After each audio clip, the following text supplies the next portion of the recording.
My name is Fraser Catton, and I have the pleasure of sharing a few words with you. I'm the grandson of Thurston and Vera, and the son of Jeffrey and Carolyn. Grandpa lived a full life. Whatever he did, it was done well. Whether that was playing cricket, crunching numbers, repairing a picture frame, or eating a piece of cheesecake or a dirty big scone. His life was filled with so many achievements. But those achievements were a result of who he was, not just what he did. For us, he was Thur's dad, grandpa, and great-grandpa. Over the last few days, I asked the grandchildren and great-grandchildren if they could think about and share their answers to this question. What will you remember most about Grandpa? And I have the privilege of sharing those responses with you. And as I do, you might find yourself nodding, laughing, and shedding a tear as we remember who Thur's dad, grandpa, and great-grandpa was. He was a man of few words, but many talents. He could fix anything. A broken chair, a leaking roof, a mower that wouldn't start. And the house at Mullaney was a perfect example of that. I distinctly remember the smell of their garage, an oddly comforting mixture of fuel, sawdust, paint, and grass clippings. It was the smell of productivity. He could also grow anything. His lawns were immaculate, as well as the veggie gardens and the flowers. And between him and Grandma, their gardens were just beautiful. Grandpa could also play anything. Cricket, tennis, he was good at running, he was great at golf. At 90, we played a game together and he could still outdrive all of us on the fairway. Grandpa was also generous.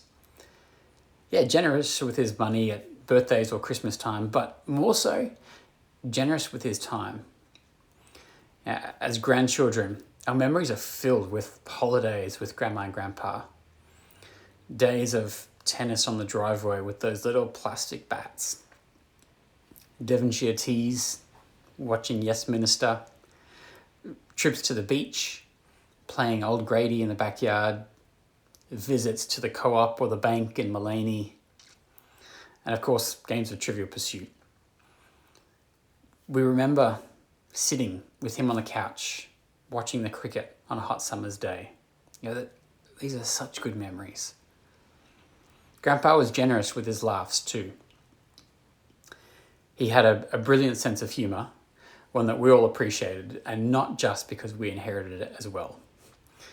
He loved a good joke and would respond with a hearty laugh, unless, of course, the joke was undeserving, and then he would say, "Weak."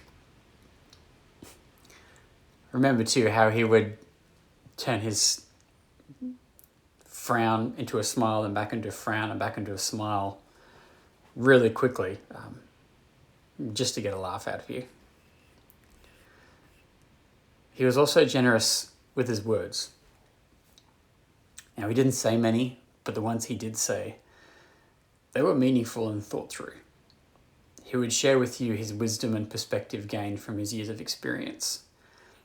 And these hard-earned pieces of advice were treasured. You can still hear his voice saying, "Don't eat that, it'll spoil your tea." Other advice, especially in the areas of finance, his specialty, and other big life decisions, the advice he gave has helped to shape the lives of many of us and make us who we are today. Grandpa was also strong. One of us described him as having fingers like a vice and legs like tree trunks. He had old man strength. But that strength was not just in his muscles, it was also in his character. He was loyal, he was committed, he was forgiving, he was pretty stoic. But I think above all, he was a man full of love. On the surface, it probably didn't seem like it. And that's because it wasn't a spoken, emotionally charged kind of love. except when he'd put his hand on Grandma's knee and she'd playfully slap it away, saying, "Don't get fresh, Thurs." Grandpa's love was a real, practical, let me show it to you kind of love. It revealed itself in how he treated Grandma, with respect, with tenderness and devotion. We saw it in the way he cared for his animals and his garden and his plants. We knew it by the time he spent with us playing games or teaching us how to sand a piece of furniture. And while we know he loved his sushi and cheesecake, and you can picture him just closing his eyes as he takes that first bite, I'm starting to think that perhaps his love for food was just another practical way for him to spend time with those he loved. Earlier this year, Grandpa made a decision to accept Jesus into his life, to accept God into his life. And the Bible says that God is love. Grandpa fell asleep for the final time knowing that he was loved by us and that he was loved infinitely more by God. And in time, he'll get to experience how that love is a real, practical, let me show it to you kind of love. As someone once said, love is patient, love is kind, it does not envy, it does not boast, it is not proud, it does not dishonor others. Love is not self-seeking or easily angered.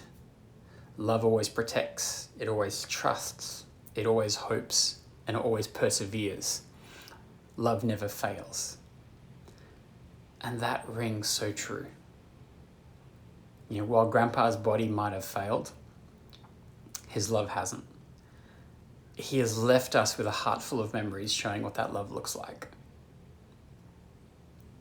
And we're gonna miss Thurs, Dad, Grandpa, great-grandpa. There's no words to adequately sum up his legacy. And perhaps that's just the way it should be, because you can't condense a lifetime of influence and memories into letters and syllables. Grandpa has impacted us with his love, and we honor and remember him in the best possible way by living out that love, by being patient and kind, and not boasting or being proud, not dishonoring others or seeking our own way, but by protecting, trusting, hoping, and persevering. By showing each other and the world around us that love never fails.